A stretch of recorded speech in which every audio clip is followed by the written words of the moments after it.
नमस्कार, city news के हिंदी समाचार बुलेटिन में दर्शकों का हार्दिक स्वागत है। आज रविवार दिनांक 17 मई 2026 समाचार पत्र की शुरुआत करते हैं आज के सुविचार से। शुरुआत कहीं से भी हो सकती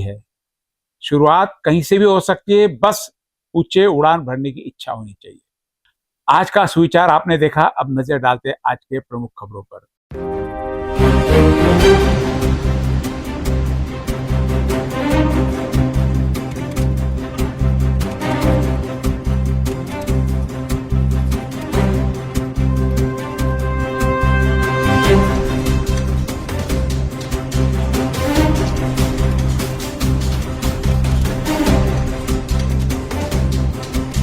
आपने प्रमुख खबरें देखी, अब लेते एक छोटा सा ब्रेक के बाद देखेंगे विस्तृत समाचार। शादी और ब्याह की शुरुआत आराधना साड़ी के साथ। Aradhana wholesale shopping mall L2 बीजलैंड कॉम्प्लेक्स, नांदगांव पेठ, अमरावती, जवाहर रोड, अमरावती। सबसे पहले एक नजर शहर में अपराध जगत की गतिविधियों पर।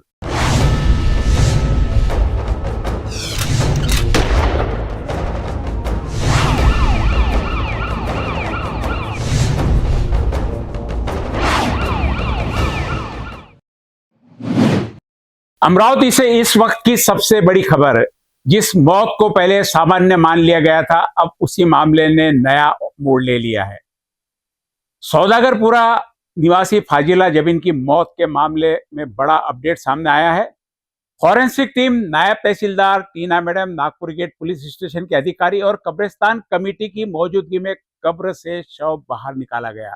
शव के आगे की जांच और पोस्टमार्टम की प्रक्रिया के लिए रवाना किया गया। जानकारी के अनुसार पोस्टमार्टम इन कैमरा किया जाएगा। बताया जा रहा है कि अमरावती के इतिहास में यह पहली बार है जब किसी मामले में कब्र से शव निकालकर दोबारा मेडिकल जांच की प्रक्रिया की जा रही है। अब पूरे मामले पर सभी की नजरें पोस्टमार्टम रिपोर्ट पर टिक गई है। बताया जा रहा है कि जबीना के पति और जेठ को नागपुर से गिरफ्तार कर लिया, जबकि घर के अन्य सदस्य फरार है। अमरावती के सौदागरपुरा इलाके की रहने वाली फाजिला जबीन की शादी 25 जनवरी 2026 को नागपुर में हुई थी। परिवार का आरोप है कि शादी के कुछ समय बाद से शारीरिक और मानसिक रूप से प्रताड़ित किया जा रहा था। बताया जा रहा है पिछले 2 से 3 महीनों से फाजिला लगातार तनाव में थी और कई बार परिवार ने समझाने की कोशिश भी की, लेकिन हालात नहीं बदले। 14 तारीख को अचानक फाजिला की मौत की खबर परिवार तक पहुंची। रिश्तेदारों का आरोप है कि युवती की गला घोंटकर हत्या की गई और बिना किसी स्पष्ट जानकारी के शव को नागपुर से अमरावती लाकर दफन कर दिया गया। लेकिन मामला तब पलट गया जब अंतिम संस्कार के दौरान कुछ लोगों ने शव के गले पर संदिग्ध निशान देखे। फोटो और वीडियो सामने आने के बाद इलाके में गुस्सा फैल गया। धीरे धीरे बड़ी संख्या में नागरिक, रिश्तेदार जमा होने लगे। साफ की मांग तेज हो गई। सैकड़ों लोग सीधे नागपुर गेट पुलिस स्टेशन पहुंचे, जहां निष्पक्ष जांच और पोस्टमार्टम की मांग की गई। को गंभीरता से देखते हुए पुलिस प्रशासन भी अलर्ट मोड पर नजर आया। रविवार को नायब तहसीलदार टीना मैडम की निगरानी में फॉरेंसिक टीम, डॉक्टर और प्रशासनिक अधिकारियों की मौजूदगी में कब्र से शव बाहर निकाला गया। पूरे इलाके में भारी पुलिस बंदोबस्त तैनात किया गया था। कड़ी सुरक्षा के बीच शव को पोस्टमार्टम के लिए भेजा गया। अब पूरे अमरावती की नजर इन कैमरा पोस्टमार्टम रिपोर्ट पर टिकी है, क्योंकि यही रिपोर्ट तय करेगी कि यह एक सामान्य मौत थी या फिर एक सुनियोजित हत्या। फिलहाल पुलिस मामले की जांच में जुटी है, जबकि नागपुर में फाजिला के पति और जेठ को गिरफ्तार किया जा चुका है। साथ ही उसके ससुर और सास फरार है, जबकि अमरावती में पीड़ित परिवार अपनी बेटी के लिए इंसाफ की मांग कर रहा है।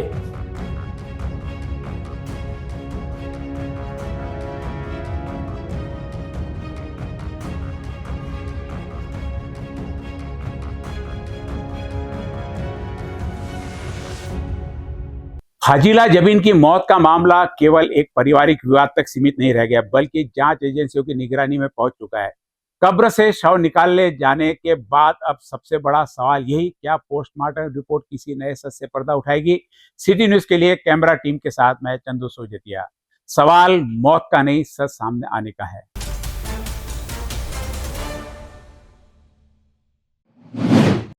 अभी हाल ही में जो फाजिला जबीन का जो डेड बॉडी यहाँ पे लाई गई है अमरावती में कब्रिस्तान से निकालकर पोस्टमार्टम के लिए लाई गई थी।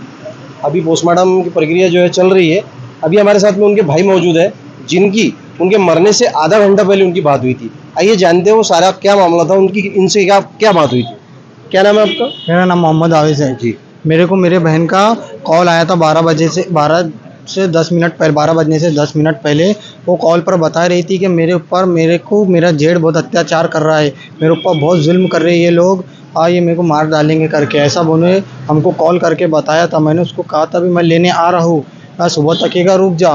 फिर एकदम से उन्हें बात चालू थी, उसमें से एकदम से उसका कॉल कट हो गया वहाँ से। 12:20 को कॉल कट हो गया। फिर उसके बाद 1 बजे हमारे को उसके बाद पड़ोसियों का कॉल आया कि तुम्हारी बहन को हार्ट अटैक आया, उससे उसका इंतकाल हो गया करके। फिर उसके बाद हम सुबह 3 बजे यहाँ से निकले, सुबह हम वहाँ पहुँचे। तो फिर हम जब वहाँ पहुँचे तो उसके घर वालों ने, उसके शौहर ने, उसके जेठ ने और उसके ससुरे और उनके घर वालों ने हमको उससे ना मिलन दिया ना उसको देखन दिए।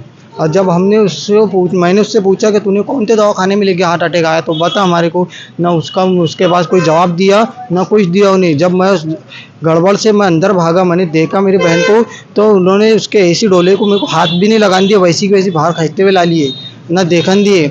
उसके बाद हमने उनसे पूछे तुमने इसके साथ क्या करे क्या, तो उन्होंने हमारे को ऐसी धमकी दिए, ना तुम जिंदा बचेंगे ना हम जिंदा बचेंगे। ऐसा हमको मारने की धमकी दे रहे थे, गुंडे बुलाने की धमकी दे रहे थे उनके घर वाले और वो लोग भी।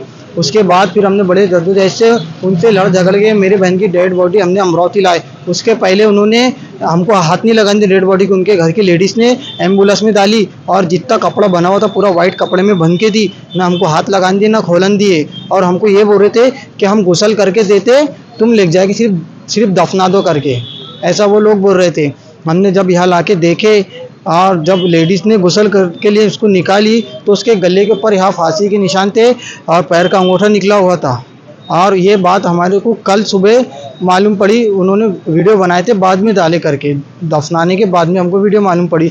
उस बिना पर हम मेरे बहन को इंसाफ दिलाने के लिए नागपुर के थाने में पहुँचे कि उसको इंसाफ मिलना चाहिए। उसके साथ जो भी गलत हुआ, जिन लोगों ने भी करा, उसका जेठ और उसकी जेठानी, उसका ससुरा और उसका शौहर जुबेर, इन सब के खिलाफ हमने FIR लिखा चुके हैं। और हमको इससे प्रशासन से कड़ी से कड़ी उनको कार्रवाई मिले। हमारी और ये सब लोगों की यही मांग है कि उसको सज़ा मिले, आगे से कोई बेटी के साथ ऐसा ना हो करके। ये सबके लिए है, मेरे बहन का इंसाफ, हर वो बेटी का इंसाफ है जिसके लिए ये लोग आगे ऐसा कदम उठाएंगे। अगर उसको इंसाफ नहीं मिलेगा तो हर लोग ऐसे ही आगे बढ़ेंगे।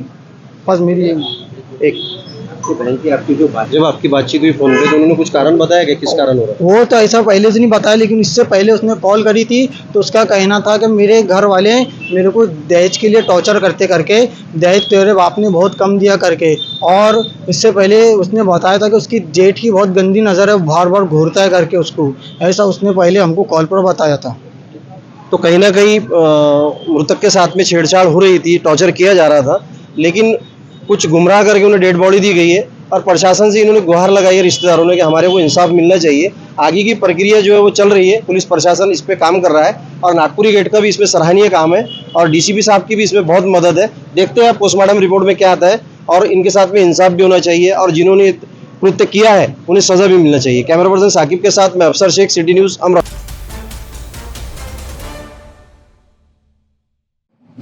अमरावती शहर के अलग अलग हिस्सों में महावितरण की ट्रांसफार्मर पर लगे फ्यूज बॉक्स की स्थिति बेहद खतरनाक हो गई है। कई जगह इन बॉक्सों के दरवाजे टूटे हुए हैं और वे पूरी तरह खुले पड़े हैं। इन खुले फ्यूज बॉक्सों में हाई वोल्टेज इलेक्ट्रिक उपकरण और तार साफ दिखाई दे रहे हैं, जिससे आम नागरिकों और सड़क पर घूमने वाले जानवरों की जान को गंभीर खतरा पैदा हो गया है। खास बात यह है कि ये ट्रांसफार्मर रिहायशी इलाकों, स्कूलों, बाजारों और भीड़भाड़ वाले क्षेत्रों में लगाए गए हैं। ऐसे में जरा सी लापरवाही भी बड़े हादसे का कारण बन सकती है। बरसात का मौसम करीब है, ऐसे में यह स्थिति और भी ज्यादा खतरनाक हो गई है। पानी के संपर्क में आने पर झटका लगने का खतरा कई गुना बढ़ जाता है। नागरिकों का आरोप है कि कई बार शिकायत देने के बावजूद महावितरण द्वारा कोई ठोस कार्रवाई या मरम्मत नहीं की गई।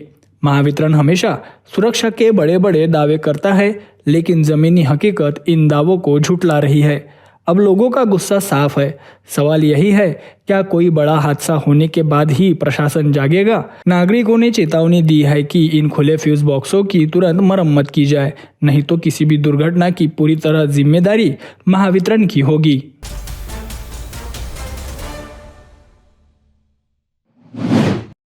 कांग्रेस नेता और पूर्व मंत्री यशोमती ठाकुर के जन्मदिन पर गौरक्षण परिसर में उनका गुड़ तुला किया गया, लेकिन यह कार्यक्रम सिर्फ जन्मदिन तक सीमित नहीं रहा। यशोमती ठाकुर ने सरकार पर जमकर निशाना साधा, कई बड़े मुद्दों को उठाया। उन्होंने कहा, मेरा देश सर्वधर्म समभाव वाला बना रहे। कुछ लोगों को देश के कुछ समाज के लोग पसंद नहीं, लेकिन पेट्रोल डीजल के लिए बाहर के लोग चल जाते हैं। ऐसा नहीं होना चाहिए, देश एकजुट रहना चाहिए। इतना ही नहीं, पेट्रोल डीजल संकट को लेकर भी उन्होंने केंद्र सरकार और प्रधानमंत्री को सीधे जिम्मेदार ठहराया। आखिर क्या कहा यशोमती ने, आइए सुनते हैं।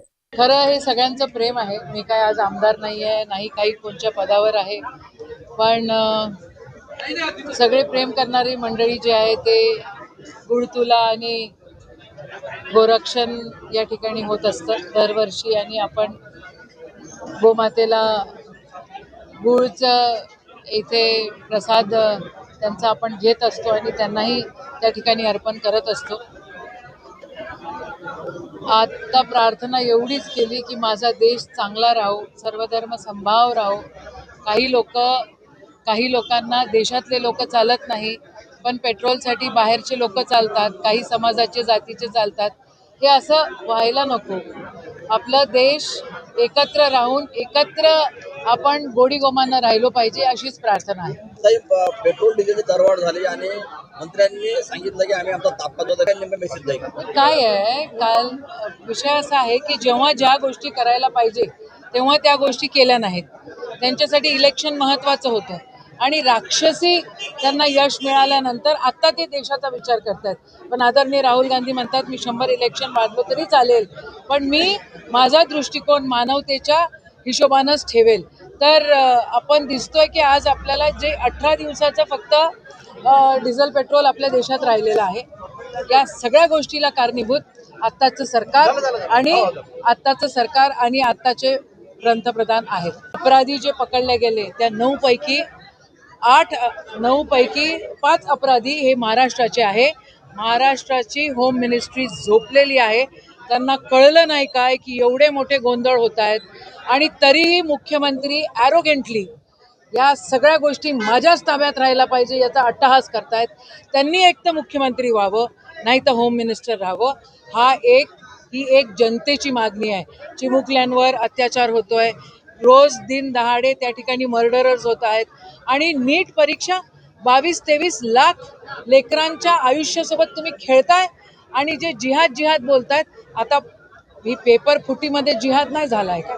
तो अमरावती का यह जन्मदिन का कार्यक्रम राजनीतिक चर्चाओं का बड़ा विषय बन चुका है। गुड़ तुला, भगवान से प्रार्थना और उसी मंच से सरकार पर तीखा हमला। यशोमती ठाकुर के बयान ने कई सवाल खड़े कर दिए। पेट्रोल डीजल संकट, देश की एक तरफ सरकार की नीतियों पर उठाए गए इन सवालों का जवाब अब सत्ता पक्ष कैसे देगा? और क्या इस बयान के बाद महाराष्ट्र की राजनीति में फिर बढ़ेगा टकराव? इस पूरे मामले पर आपकी क्या राय है? कमेंट करके हमें जरूर बताइए।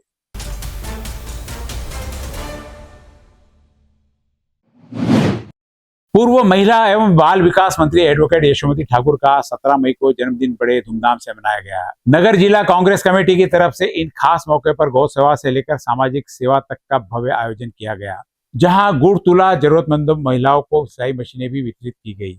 अमरावती शहर में आज सुबह से ही उत्साह का माहौल देखने को मिला, जब गौरक्षण संस्था में जन्मदिन के उपलक्ष्य में एडवोकेट यशोमती ठाकुर का गुड़ तुला कार्यक्रम आयोजित किया गया। इस मौके पर गौ माता को गुड़ खिलाकर गौ सेवा का संदेश दिया गया। कार्यक्रम में शहर के राजनीतिक, सामाजिक और धार्मिक गौ प्रेमी बड़ी संख्या में शामिल हुए।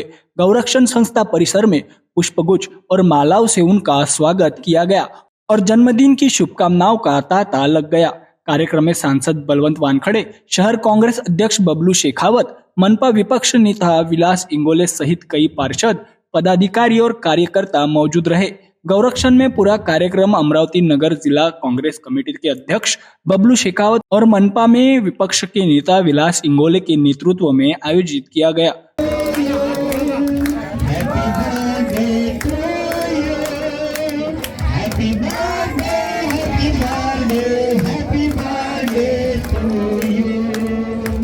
वहीं दूसरी ओर गनेडीवाल लेआउट स्थित निवास पर सुबह से ही समर्थकों और शुभचिंतकों का भारी जमावड़ा देखने को मिला, जहां सैकड़ों लोग उन्हें जन्मदिन की शुभकामनाएं देने पहुंचे, जहां दिन भर बधाइयों का सिलसिला जारी रहा। अमरावती में एक तरफ जहां जन्मदिन के मौके पर राजनीतिक एकजुटता का संदेश दिखा, वहीं सामाजिक सेवा और गौ सेवा के माध्यम से जन्मदिन को खास बनाने की कोशिश भी नजर आई। और फिर मिलते हैं एक छोटे से विश्राम के बाद।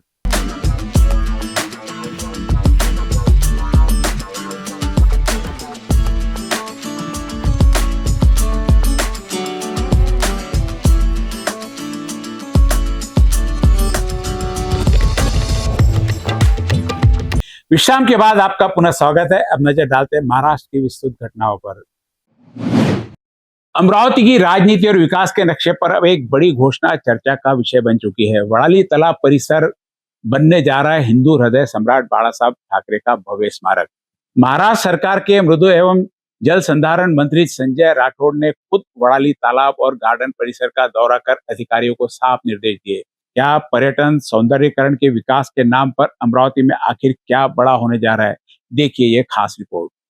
अमरावती शहर का वडाली तालाब परिसर एक समय नागरिकों की भीड़, पर्यटन और सुंदरता के लिए पहचाने जाने वाला यह इलाका कोरोना के बाद मानो शांत और वीरान हो गया था, लेकिन अब इस इलाके की तस्वीर बदलने की तैयारी शुरू हो चुकी है।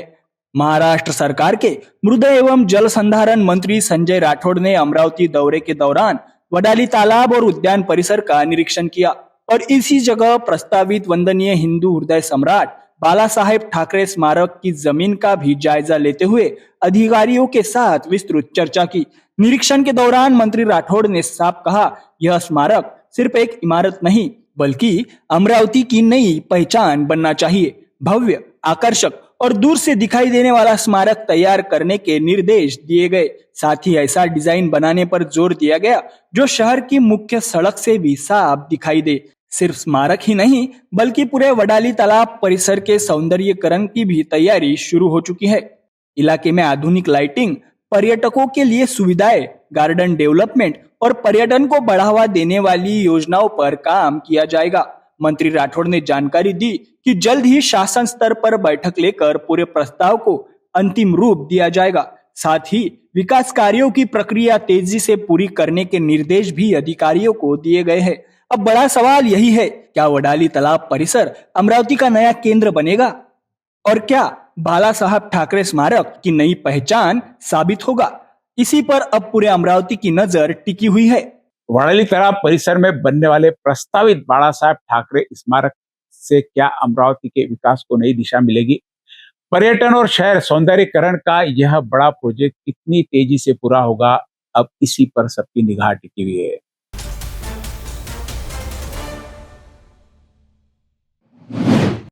खुलताबाद की गलियों में अपराधियों के छिपने की कोई जगह नहीं बची, क्योंकि शहर में लग गए पूरे 77 सीसीटीवी कैमरे और वेरूड़ इलाके में 55 कैमरों की कड़ी निगरानी। और खास बात यह कि इसका कंट्रोल सीधे पुलिस स्टेशन से शुरू कर दिया गया। पालक मंत्री संजय सिरसाट की इस तीसरी आंख का भव्य उद्घाटन हुआ और अब खुलताबाद और वेरूड़ पर पुलिस की पैनी नजर रहने वाली है। छत्रपति संभाजीनगर जिले के ऐतिहासिक और पर्यटन की दृष्टि से महत्वपूर्ण खुलताबाद शहर में अब सुरक्षा व्यवस्था को बड़ी मजबूती मिली है। जिला नियोजन समिति के फंड से खुलताबाद में 77 और विश्व प्रसिद्ध वेरूड़ क्षेत्र में 55 सीसीटीवी कैमरे लगाए गए हैं।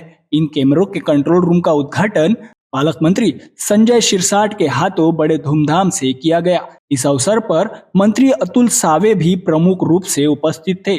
भद्रा मारुति, औरंगजेब की कब्र, विभिन्न दरगाहें, घृष्णेश्वर ज्योतिर्लिंग, वेरुड़ लेनी और शाहजीराजे भोसले गढ़ी जैसे धार्मिक और ऐतिहासिक स्थलों के कारण यहाँ बड़ी संख्या में श्रद्धालु और पर्यटक आते हैं। इसी को ध्यान में रखते हुए ट्रैफिक जाम, छोटी बड़ी चोरी और अन्य अवांछित घटनाओं को रोकने के लिए AI तकनीक आधारित CCTV कैमरे लगाए गए हैं।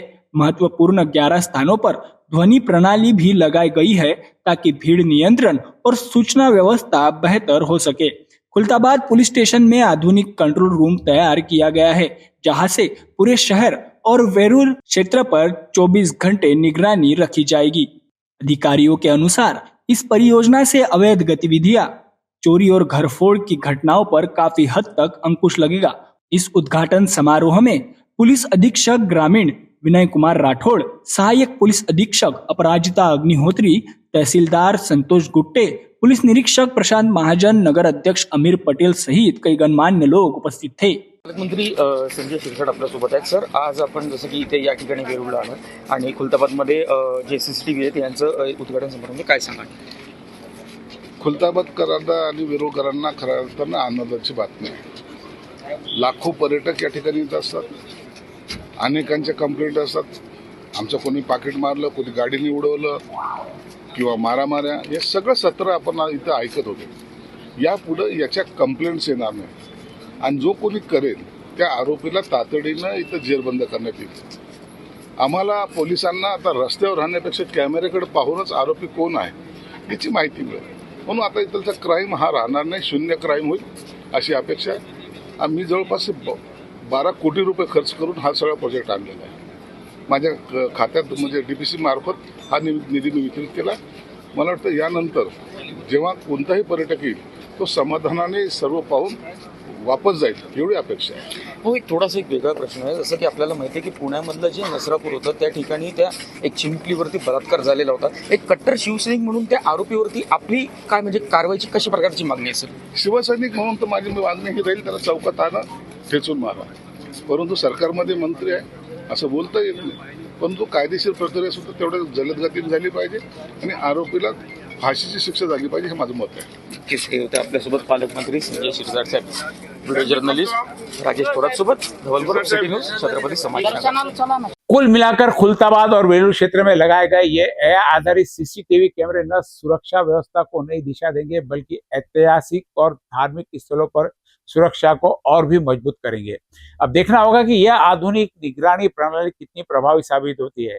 क्या इससे पर्यटकों को एक सुरक्षित वातावरण मिल पाता है और क्या ऐसी व्यवस्था महाराष्ट्र के हर शहर में हो सकती है, यह प्रश्न चिन्ह लगा हुआ है.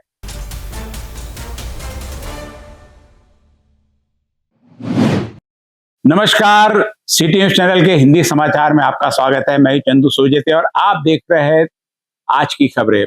कल पालक मंत्री की अमरावती में बैठक है, उसमें मुख्य अमरावती में खरीफ सीजन की तैयारी को लेकर पालक मंत्री चंद्रशेखर बावनकुले की मौजूदगी में अहम समीक्षा बैठक आयोजित की गई थी. लेकिन इस बैठक से पहले ही एक बड़ा राजनीतिक और चर्चित हाई वोल्टेज सीन देखने को मिला, क्योंकि विधायक रवि राणा ने अपना पूरा काफिला छोड़कर सीधे साइकिल से सफर शुरू कर दिया और वो भी शासकीय विश्राम गृह से जिला कलेक्टर कार्यालय तक.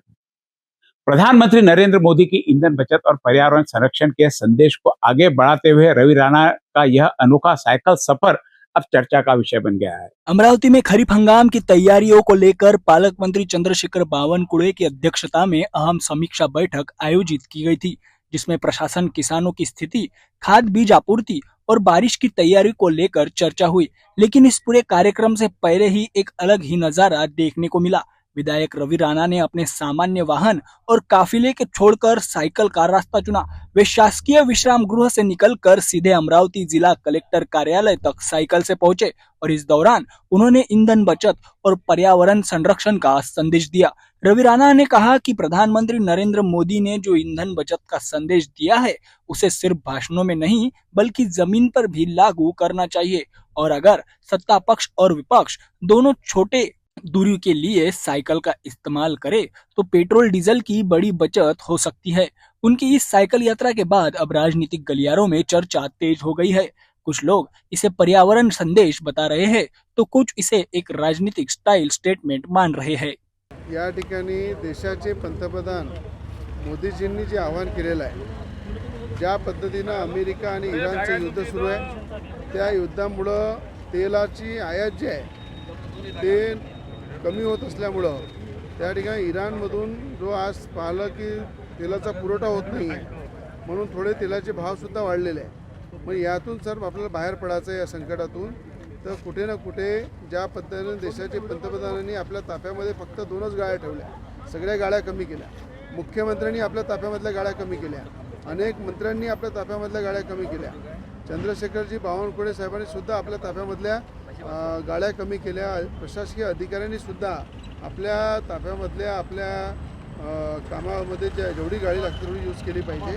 आणि मला असं वाटतं की आज मी खरीप हंगामाच्या बैठकीमध्ये पालकमंत्री चंद्रशेखरजी बावनकुळे आलेले आहे, त्यांच्या मिटिंगमध्ये सुद्धा मी सायकलनी जातो. ते एक चांगला संदेश जनतेमध्ये गेला पाहिजे. जनतेच्या माध्यमातून सगळ्यांना जागरूकता आली पाहिजे. आणि जे देशाचे पंतप्रधान मोदीजींनी जे आवाहन केलं त्याचं जर पालन केलं तर नक्कीच पेट्रोल डिझेलची बचत होईल आणि त्याचा फायदा सर्वसामान्य जनतेला मिळेल, शेतकऱ्यांना मिळेल. म्हणून या ठिकाणी मी स्वतः मिटिंगमध्ये सायकलनी जातो. नागरिकांना काय आवाहन करायला आपण? नागरिकांना हेच आवाहन करेल की ज्या देशाच्या पंतप्रधानांनी आपल्या ताफ्यामधल्या गाड्या कमी केल्या, राज्याचे मुख्यमंत्री देवेंद्र फडणवीस साहेबांनी आपल्या ताफ्यामधल्या गाड्या कमी केल्या, आमचे पालकमंत्री चंद्रशेखरजी बावनकुळे यांनी आपल्या ताफ्यामधल्या गाड्या कमी केल्या, अनेक गाड्यामध्ये आपल्या इलेक्ट्रॉनिक गाड्यामध्ये फिरत आहे, अनेक आपल्या टू व्हीलरनी फिरत आहे, अनेक आपल्या गाड्याच्या ताफा कमी करून तिथे पेट्रोलची बचत करत आहे. आज मी सुद्धा या ठिकाणी सायकलवर प्रवास करून एक खरीप हंगामाच्या मीटिंगमध्ये पालकमंत्र्यांनी मी जात आहे, सायकलनी जात आहे. तर मला असं वाटतं की हा संदेश प्रत्येकाने आपल्या स्वतःपासून सुरू केली पाहिजे, आपल्या स्वतःपासून सुरुवात केली पाहिजे. त्या पद्धतीने मी माझ्यावर सुरुवात केलेली आहे आणि हा संदेश जनतेपर्यंत मी पोहोचवतो. जहां एक तरफ खरीफ हंगाम की तैयारी और किसानों के मुद्दे, तो दूसरी तरफ रवि राणा का साइकिल सफर। अमरावती में आज राजनीति और संदेश दोनों अनोखा मेल देखने को मिला है। अब यह साइकिल यात्रा सच में जागरूकता थी या राजनीतिक संदेश, यह सवाल चर्चा का विषय बना हुआ है।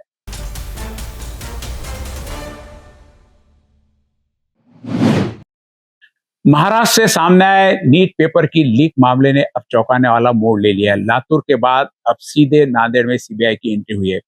विद्युत नगर इलाके में एक परिवार के घर पर करीब 8 घंटे तक सर्च ऑपरेशन और पूछताछ की गई।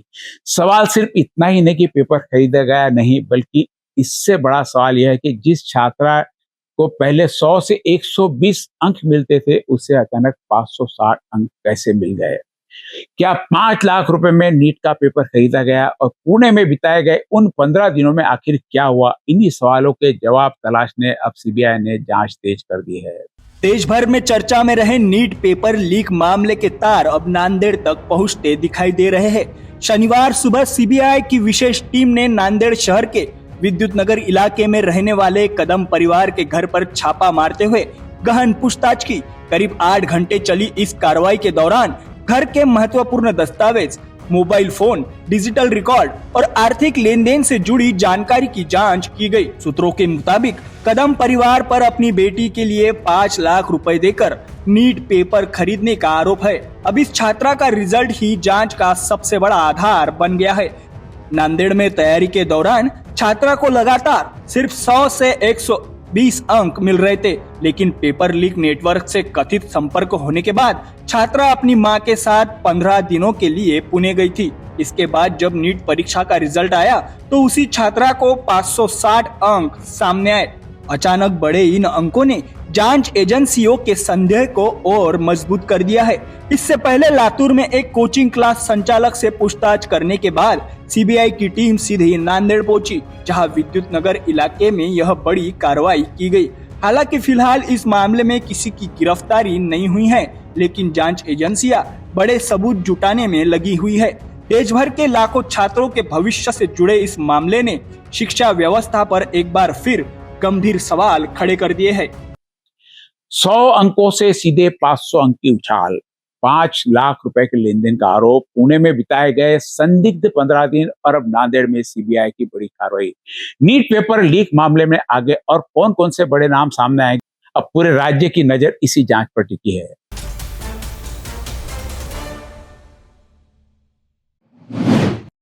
अमरावती जिले में विकास की रफ्तार बढ़ाने के अब प्रशासन एक्शन मोड में नजर आ रहा है। राजस्व मंत्री तथा जिले के पालक मंत्री चंद्रशेखर बावनकुळे ने अमरावती दौरे के दौरान जिला परिषद में बड़ी समीक्षा बैठक लेकर विकास कार्यों को तेज करने के संकेत दिए। एक तरफ 26 ग्राम पंचायतों को ई शिक्षा घंटा गाड़ियों का वितरण, तो दूसरी तरफ लंबित विकास कार्यों पर अधिकारियों की जमकर क्लास। आखिर इस बैठक में क्या फैसला हुआ और गांव-गांव में क्या बदलाव होने वाला है, देखिए खास रिपोर्ट। अमरावती जिले में विकास और स्वच्छता को नई दिशा देने के उद्देश्य से राजस्व मंत्री तथा जिले के पालक मंत्री चंद्रशेखर बावनकुळे ने शनिवार 16 मई को अमरावती का दौरा किया। जिला परिषद परिसर में 26 ग्राम पंचायतों को ई रिक्शा घंटा गाड़ियों का लोकार्पण किया गया। ग्रामीण क्षेत्रों में कचरा संकलन व्यवस्था को मजबूत बनाने के लिए इस पहल को बेहद महत्वपूर्ण माना जा रहा है। इन ई रिक्शा घंटा गाड़ियों के माध्यम से गांवों में घर घर से कचरा संकलन करना आसान होगा, जिससे ग्रामीण स्वच्छता अभियान को नई गति मिलने की उम्मीद है। साथ ही इसे पर्यावरण के अनुकूल पहल के रूप में भी देखा जा रहा है। कर्पण कार्यक्रम के बाद पालक मंत्री बावनकुळे की अध्यक्षता में जिला परिषद में महत्वपूर्ण समीक्षा बैठक आयोजित की गई। इस बैठक में जिले के विभिन्न विकास कार्यों की विस्तार से समीक्षा की गई। ग्रामीण सड़कें, पानी की व्यवस्था, स्वच्छता, अधूरी परियोजनाएं, बुनियादी सुविधाएं और लंबित कामों को लेकर अधिकारियों को आवश्यक निर्देश दिए गए। विकास कार्यों में हो रही देरी को दूर कर काम पूरा करने पर जोर दिया गया। बैठक के दौरान गांव-गांव तक मूलभूत सुविधाएं पहुंचाने पर विशेष ध्यान केंद्रित किया गया। प्रशासन और जनप्रतिनिधियों को समन्वय के साथ काम कर विकास कार्य समय पर पूर्ण करने के निर्देश दिए गए। इस दौरे के जरिए सरकार ने साफ संदेश दिया है कि अमरावती जिले के क्षेत्रों को स्वच्छ, सक्षम और विकासशील बनाने के लिए प्रशासन पूरी तरह प्रतिबद्ध है। ग्रामीण स्वच्छता से लेकर विकास कार्यों की रफ्तार तक पालक मंत्री चंद्रशेखर बावनकुळे के अमरावती दौरे ने प्रशासन को साफ संदेश दे दिया, काम में लापरवाही अब बर्दाश्त नहीं होगी। अब इस बैठक के बाद गांव-गांव में विकास कार्यों को कितनी गति मिलेगी, इस पर सबकी नजर टिकी है। फिर एक बार आज की प्रमुख खबरों पर नजर।